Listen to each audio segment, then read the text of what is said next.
Hello बच्चों, चलिए प्रश्न को देखते हैं। प्रश्न है, ग्लूकोज के तनु विलयन के लिए 1/2 कारक का मान 1 से कम होता है। तो देखिए बच्चों, यहाँ पर बात करें प्रश्न की मुख्य अवधारणा की। मुख्य अवधारणा, तो बच्चों यहाँ पर 1/2 गुणांक की यदि बात करें तो वियोजन के लिए ये होता है 1 - अल्फा प्लस एन अल्फा।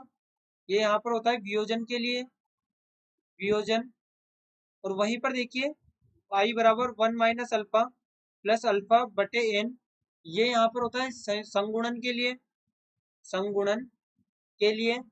अब देखिए हमें यहाँ पर कहा गया है तनु विलयन, इसका अर्थ है कि संगुणन तो होगा नहीं। यहाँ पर तनु विलयन कहा गया है तो संगुणन तो होगा नहीं। और जब संगुणन नहीं होगा बच्चों, तो हम जानते हैं कि ग्लूकोज जो है, ग्लूकोज का वियोजन भी नहीं होता।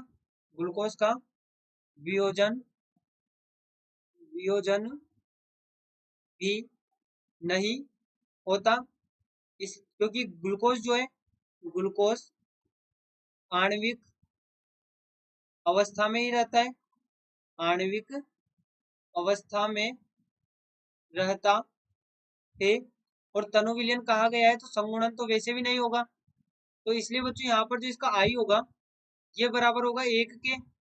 यदि हम अल्फा को 100% मान लें तो यहाँ पर हम कह सकते हैं कि आई बराबर है एन के। तो एन यदि 1 है, क्योंकि आणविक अवस्था में कण 1 ही है, तो यहाँ पर आई भी इसका बराबर 1 के होगा। इसलिए बच्चों हम कह सकते हैं कि जो दिया गया हमें यहाँ पर स्टेटमेंट है, ये गलत स्टेटमेंट है।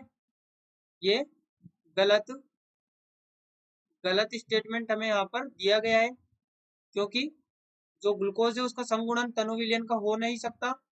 और जो वियोजन है वो ग्लूकोज का होता नहीं है, क्योंकि आणविक फॉर्म में रहता है। इसलिए इसका आई जो होता है वो बराबर होगा यहाँ पर 1 के। तो दिया गया स्टेटमेंट गलत है। आशा करते हैं आपको प्रश्न समझ आया होगा। धन्यवाद।